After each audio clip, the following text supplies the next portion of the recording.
महापुरुषांची बदनामी करणाऱ्या प्रशांत कोडरकरांना अटक करा या मागणीसाठी मुख्यमंत्र्यांच्या दौऱ्यादरम्यान काळे झेंडे दाखवण्यावर इंडिया आघाडीचे कार्यकर्ते ठाम आहेत। घराबाहेरील पोलिसांचा बंदोबस्त झुगारून ठाकरे गटाचे नेते विजय देवणे देखील दुचाकीवरून घराबाहेर पडले। काहीही झालं तरी गनिमी काव्याने आंदोलन होणार असल्याचा विश्वास विजय देवणेंनी लोकशाही मराठीशी बोलताना व्यक्त केलाय। यांच्याशी बातचीत केली आमचे प्रतिनिधी सतेज औंधकर यांनी।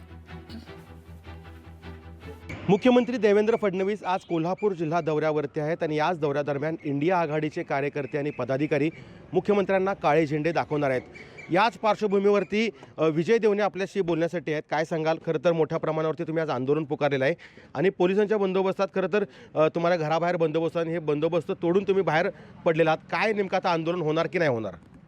पोलिसांनी हे दडपशाहीचं धोरण केलेलं आहे। पोलिसांनी दडपशाहीचं धोरण बंद केल्यामध्ये महायुतीचं स्पष्ट बहुमतलं सरकार असताना सुद्धा कोणत्या प्रकारची भीती देवेंद्र फडणवीसांनी उपमुख्यमंत्र्यांना वाटते?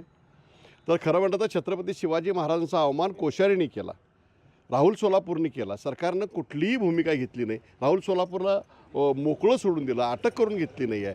म्हणून आमची भूमिका ठाम आहे की आम्ही हे आंदोलन करणारच। आता गनिमी काव्यावर मी जसा बाहेर पडलो तर सर्व नेते मंडळींचं आमचं काल ठरलेलं आहे की आपण घरात थांबायचं नाही, आपण भेटायचं नाही, आपण डायरेक्ट मुख्यमंत्री ज्या जागेला त्या जागेला 4 वाजता पोहोचायचं।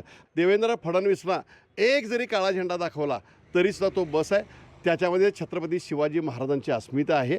आणि अजूनही सांगतो की जर असेल हिंमत, आपण म्हणताना सभागृहात आपण सांगितलं की उच्च न्यायालयात जाणार, ॲफिडेविट घालणार, असेल हिंमत तर ॲफिडेविट घाला, त्याचा जामीन रोका आणि मग कोल्हापुरात या।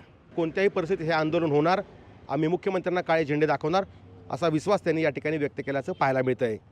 सतेज औंधकर, लोकशाही मराठी, कोल्हापूर। लोकशाही मराठी ऐका, पहा, जागरूक रहा।